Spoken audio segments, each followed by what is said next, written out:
l'amour du nom de Dieu et la foi constituent ce qui peut développer le bon en l'homme.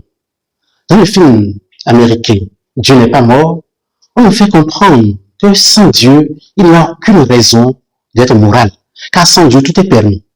Le film affirme implicitement que la moralité est renforcée par la croyance en Dieu et que la foi fournit un cadre pour agir avec intégrité et courage. C'est ce que la prière de vertu et l'ensemble de la parole de Dieu de ce 22e dimanche du temps ordinaire voudrait aussi nous faire savoir. Si le prophète Jérémie, comme nous l'avons vu dans la première lecture, tient bon malgré les insultes et les moqueries, c'est à cause du nom de Dieu et à cause de sa foi. Au cœur de cette crise, tout le pousse à abandonner, à ne plus penser à Dieu, à ne plus parler en son nom, mais l'amour de Dieu, inscrit au plus profond de lui-même, développe en lui une fidélité héroïque et une résilience. Sa foi n'annule pas sa souffrance, mais lui donne la force de rester debout et d'accomplir sa mission divine. Voilà ce que son amour pour le nom de Dieu et sa foi lui ont permis de faire. Grâce à cet amour qu'il a pour Dieu et grâce à sa foi, il a pu mettre la parole de Dieu au-dessus des opinions humaines. Saint Paul, en nous exhortant dans la deuxième lecture à ne pas prendre le monde présent pour modèle, voudrait que notre agir puisse plaire à Dieu d'un côté et de l'autre, que la volonté de Dieu devienne pour nous la règle de notre agir.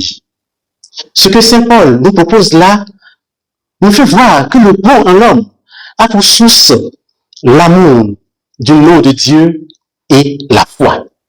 En ce sens où aimer le nom de Dieu signifie placer toute notre existence sous son autorité et orienter nos actions dans la ligne de ce qui lui est agréable. La transformation intérieure qui passe par la conversion et le détachement des valeurs mondaines devient un acte qui rehausse le bon qui existe déjà en l'homme. Saint Paul nous montre donc que sans la croyance en Dieu, nous ne serons pas portés par l'obligation de bien agir.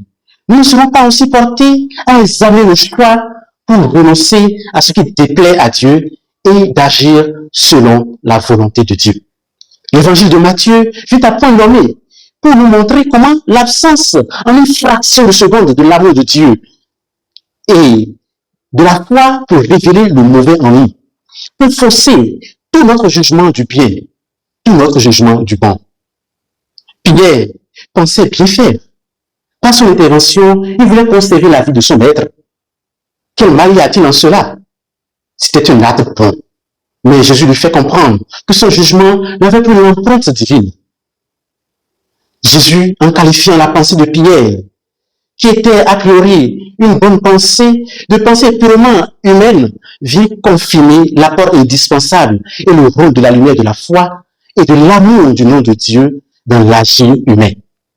L'amour du nom de Dieu et la foi deviennent les leviers qui déterminent et portent le bon en nous à sa perfection. Ces leviers jouent un rôle de purification, comme nous pouvons le voir. Mais que purifie-t-il? Quand on considère la suite de l'Évangile, nous y voyons la purification du bien en nous, de toute pensée égoïste. C'est à cette purification que le Christ nous invite lorsqu'il nous demande de nous recentrer sur lui. Car dans la série d'exhortations qui suivait, il se propose comme modèle et sur le ton duquel et au nom de qui nous devons poser nos actes pour que nous soyons capables de nous centrer chaque fois sur le Christ, priant avec la prière de vertu. Dieu de l'univers, de qui vient tout don parfait, enracine en notre cœur l'amour de ton nom, augmente notre foi pour développer ce qui est bon en nous. Veille sur nous avec sollicitude pour protéger ce que tu as fait grandir. Amen.